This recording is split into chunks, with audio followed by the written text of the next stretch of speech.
You're listening to the Quint's podcast.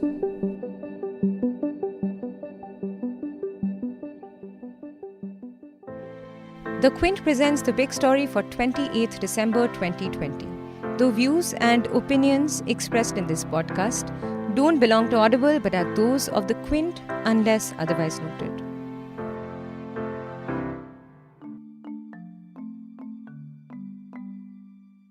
"2020 has been anything but a usual year with an unforeseen pandemic throwing the whole world into uncertain and challenging circumstances. But Indian politics has been adapting and improvising to work its way through the new normal.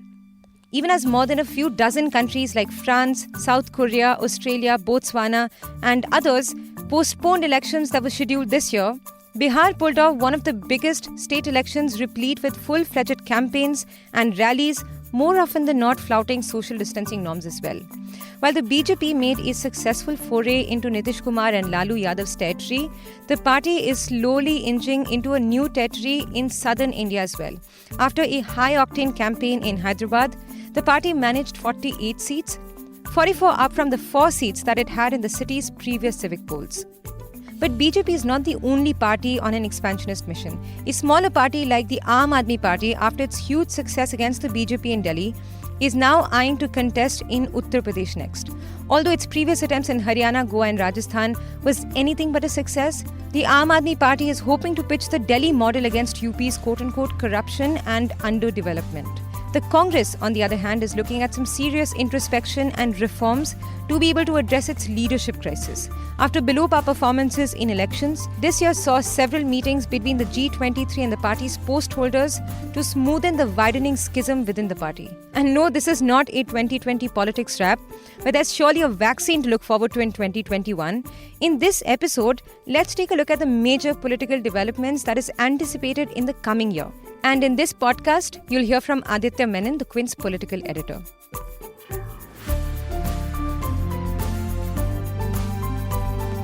So the year began with Congress MPs and heavyweights like Jyotiraditya Scindia defecting to the BJP and effectively bringing down the elected Kamal Nath-led Congress government. And it's ending on a pretty similar note too. In West Bengal, TMC is looking at mass resignations ahead of the 2021 state elections as a handful of old-timers, MPs and even cabinet ministers like Shubhendu Adhikari stream into the BJP. And in the heart of the TMC exodus seems to be Prashant Kishore, the Chief Minister and TMC Supremo Mamta Banerjee's poll advisor, who some of the senior leaders seem to be dissatisfied with. They feel it's Mr. Kishore and not Mamta Banerjee who's calling the shots in the party. While Home Minister Amit Shah in his recent visit to the state taunted Banerjee saying that soon she'll be quote-unquote left alone, Prashant Kishore has thrown an open challenge at the BJP saying that the party will quote-unquote struggle to cross double digits in the state. But although the BJP is positing these new inductions of former TMC leaders as a success of its popularity, recently on 22nd December, BJP's Bishnupur MP and Youth Wing Chief Soumitra Khan's wife joined TMC saying that, quote, opportunist fence-eaters from the TMC are being enticed with prime positions, including chief ministership and deputy chief ministership. There are 6 chief ministerial candidates already and 13 deputy chief ministers, end quote. Even senior leaders from BJP such as Asansol MP Babul Supriyo expressed displeasure as word got out of Adhikari and TMC's West Pardwan district unit president Jitendra Tiwari joining the BJP. And there are others opposing this too. While undoubtedly these resignations are likely to impact the TMC, is it possible that it may backfire at the BJP in West Bengal elections as well? I wouldn't exactly say that these defections will backfire on the BJP. But one must understand that these leaders who are now joining the BJP are inextricably linked with the TMC rule of the last 10 years. So whatever resentment there is against the TMC, it would be against these leaders as well, and as well as their cadres who are loyal to them. So the BJP's entire plank of standing for change, standing for a new order in Bengal, that may not exactly cut ice with the voters if bulk of their leadership and cadre strength are ex-TMC and ex-left people. So in that sense, it might dilute the BJP's plank, but it may not backfire entirely. Elsewhere in Tamil Nadu, where the BJP AIDMK alliance is planning to mount a challenge to opposition leader M.K. Stalin for the state elections, there's much curiosity over a Kollywood alliance between Kamal Hassan and Rajnikant's parties. As Mr. Hassan launched his political campaign for the 2021 elections, he also indicated that he'd be opening to forging an alliance with Rajnikant, who will be launching his party in 2021 as, quote-unquote, both of them are fighting for change. While that alliance will surely be interesting to watch out for, question is, can they make a dent in Tamil Nadu's current politics? So there is a vacuum in Tamil Nadu, especially after the death of Jayalalitha and the death of Karunanidhi. The politics in the Dravidian sphere isn't the same. But the vacuum is greater in the AIDMK space than in the DMK space, because in DMK, MK Stalin has been reasonably successful in holding fort and maintaining the popularity of his party, which was evident in the Lok Sabha elections, which the DMK-led alliance swept. So if Kamala Hassan and Rajnikant come together, I think the main sphere in which they would be trying to occupy would be the AIDMK vote, which may not be particularly impressed with the current crop of leadership. However, even in this sphere, it won't be easy for them, because there is already Dinakaran's party, which is taking claim to the same vote. So it will be an increasingly competitive space in the Dravidian politics in the run-up to election. Likewise, Aam Aadmi Party is going to be something to watch out for as it prepares to take on the BJP in its own turf in Uttar Pradesh. Although the elections are due only in 2022, Delhi Deputy Chief Minister Manish Sisodia is launching UP Mission 2022 in Lucknow already. And ahead of his visit, Aam Aadmi Party volunteers seem to have already done the groundwork as the party's UP unit started tweeting photos of UP schools in bad conditions. The party's terrific stand against the BJP in the Delhi elections has definitely injected some confidence in the party. But can the Aam Aadmi Party ride on its development pitch in a state where caste and religion play a big role in the electoral politics? Uttar Pradesh might be a little ambitious for the Aam Aadmi Party, because there are already 4 extremely well-established parties in UP. We have the BJP, we have the Samajwadi Party, the Bahujan Samaj Party, and we have the Congress.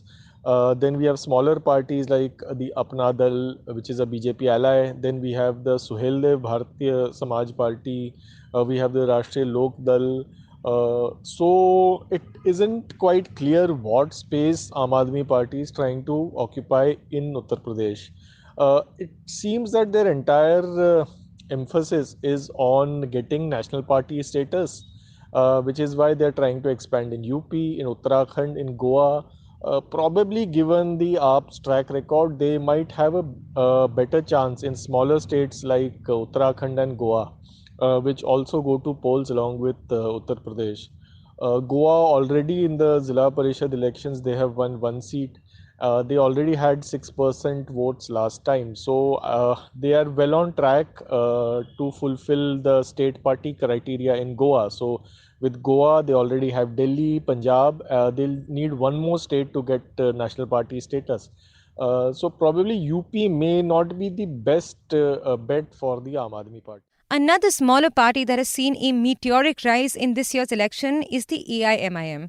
While the party won all its traditional constituencies in Hyderabad, in Bihar it made a foray into the Seemanchal region with 5 wins and is now even gearing up to enter West Bengal. So what is working for it and what more can be expected from the party? The AIMIM's rise is a product of the circumstances that Indian Muslims are in. They feel increasingly disenfranchised in the current state of affairs. They feel that on one hand we have the BJP government at the center and various states that is actively hounding Muslim minorities. On the other hand, we have parties like the Congress, Samajwadi Party, Aam Aadmi Party, who seem to be invisibilizing Muslim concerns, invisibilizing the community, trying to play soft Hindutva to win back the majority community's votes. So in this entire politics that is happening, the Muslim community feels that it does not have a voice, which is where the AIMIM comes into the picture. Now, MIM will try and make its presence felt in West Bengal and Uttar Pradesh. West Bengal goes to polls in 2021, UP in 22. Bihar, MIM has already won 5 seats, which is why it has suddenly caught the imagination in other states as well.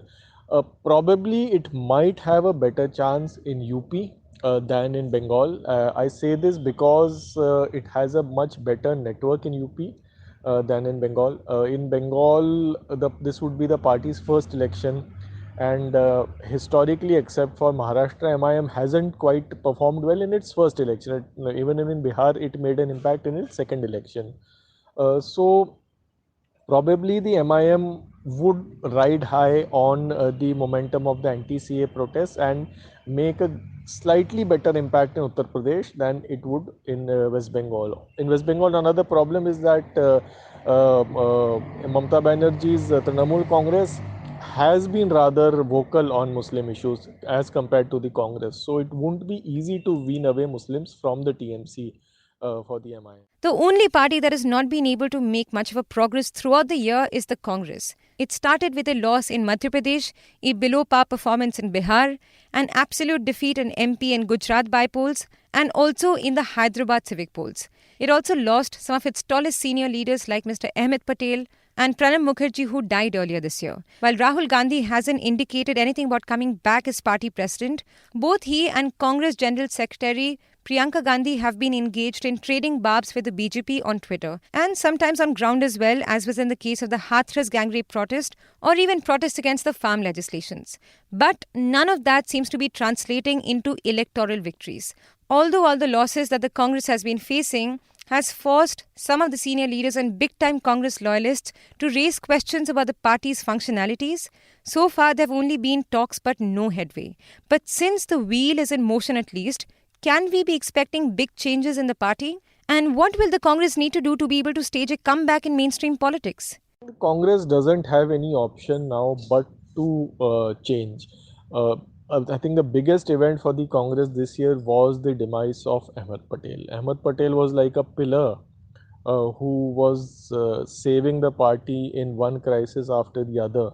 And now suddenly the party does not have a crisis manager. It does not have a person who acted as a bridge between young and old, between various competing factions. So now the party will be forced to do things out of the box. The main question for it is leadership. Is Rahul Gandhi going to become the Congress president or not? Then who is going to be the party's main face against Narendra Modi? Rahul Gandhi was their de facto face in the 2019 elections, but it did not help. The Congress is able to compete much better at the state level than at the central level. So clearly the problem lies in fighting national elections against Modi's BJP. So can the Congress really turn things around? That would be the main challenge for it. Clearly, as I see it, there are three vacancies that the party needs to fill. It needs a leader to take on Modi. It needs some kind of an Amit Shah like figure, a strategist whose sole job is to expand the party and revive it across the country. And third, it needs a crisis manager like Ahmed Patel. Very, very difficult job profiles to fill, but the Congress will have to do it. It has no other choice. And that's a wrap for this episode, but stay tuned to the Quint for more. The editor for this podcast is Shelly Walia, and it's been produced by me, your host, Shorbri. If you like listening to The Big Story, please log on to the Quint's website and check out the podcast section for more.